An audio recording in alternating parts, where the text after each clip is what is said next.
Hi everybody, welcome back to your mat. Today I'm going to show you some things I've learned in my pursuit of Bakasana.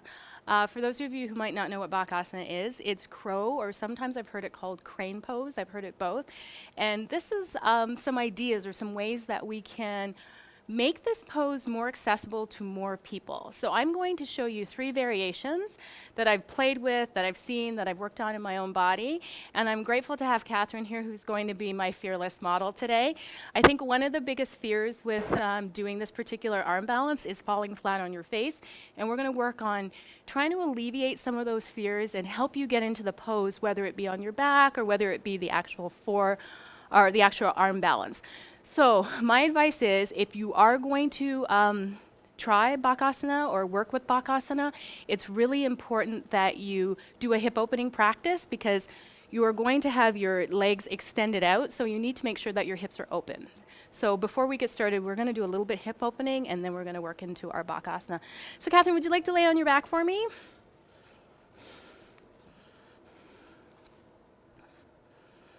Good. All right.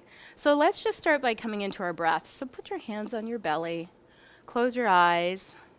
And this is a place where you can use your victorious or your ujjayi breath. So when you inhale, you want to take a full deep breath in, and when you exhale, there's a little constriction that happens in the back of the throat that gives the breath an audible quality. And it's just kind of like a nice reminder. It also heats the body from within. Now, you can choose to use that breath in your practice, or you can breathe in and out through your nose slowly. So the in-breath is in through the nose slowly, the out-breath is in through the nose slowly. So work with a breath that feels right for you for this practice. Because this is a difficult posture, you want to always check in with your breath and check in with your body. And it's something that you can work on in succession or over time. So let's start now by planting our feet on the earth, tucking our shoulder blades underneath us. And we'll just do a few bridge poses to help get us started. So let's inhale, lift the hips. Exhale, lower down. Good. Pressing into the feet, inhale, lift the hips. Exhale, lower down. 2 more.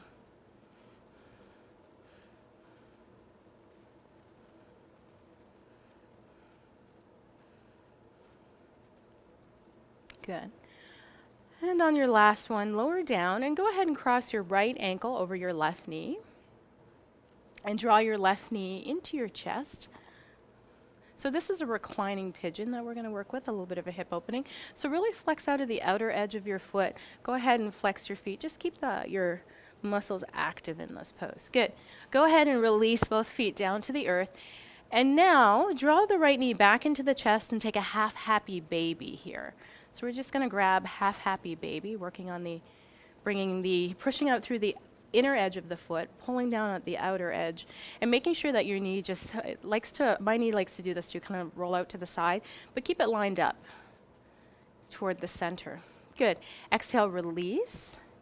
And now we'll cross the left ankle over the right knee and draw the right knee into the chest, making sure that we're flexing our feet, keeping the muscles active and engaged. Good. Beautiful.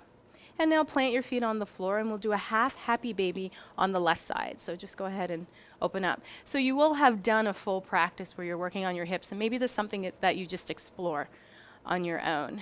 Exhale and release. And now we're going to come into Bakasana.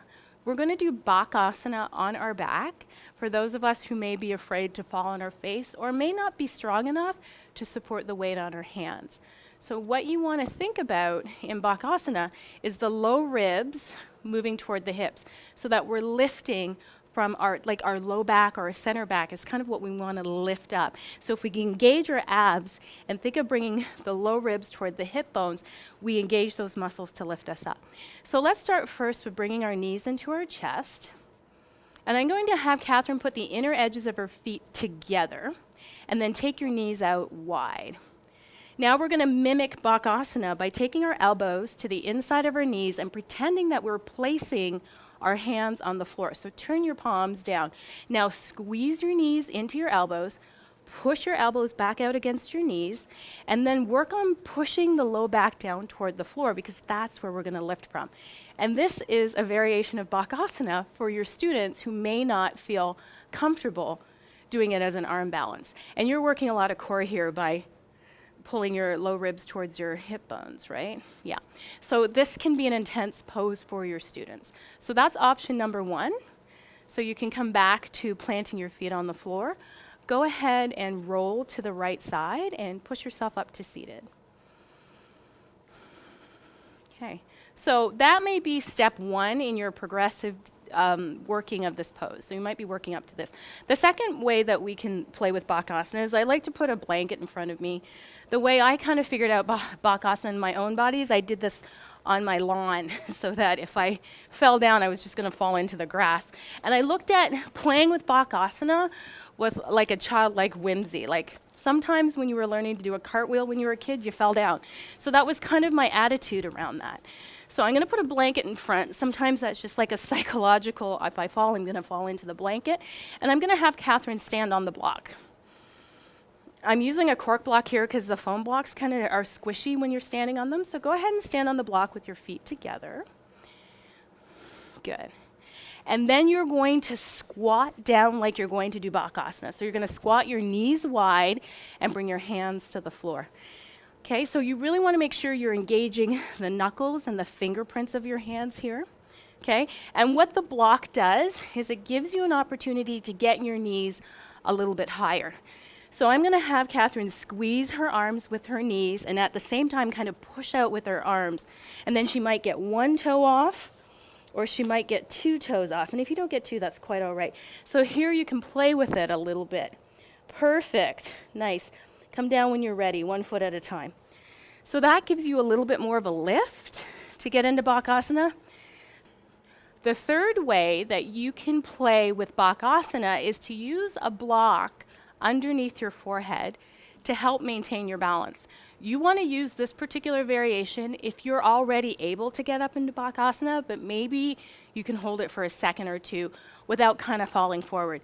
The idea is this is going to stop you from falling forward. You have to put your forehead on the block, but keep your neck muscle strong, so you're going to be pushing into your head. So the idea is to really squeeze your elbows in so that you can keep from falling forward and that you can lift from your mid-back. So for this particular practice, we're going to do a yoga squat with our feet about 2 fists width apart or so, and then you can come down into your basic yoga squat with your knees turned out. Good. So you'll notice that Catherine is up on her tippy toes. Her knees are just behind her triceps, and she's going to hug her knees in and lift from this part of her back. When she comes onto the block, she's going to use that for balance, and you notice that she can stay up a lot longer, but she's pushing her forehead into the block and pushing her hands into the floor and lifting from here. Thanks, Catherine. You can come down. How did that feel in your neck? Felt really good. Okay, Yeah. good. Thank you for being here. I hope you found this tutorial helpful, and you can see how blocks can help you stabilize your Bakasana. Thanks for being here.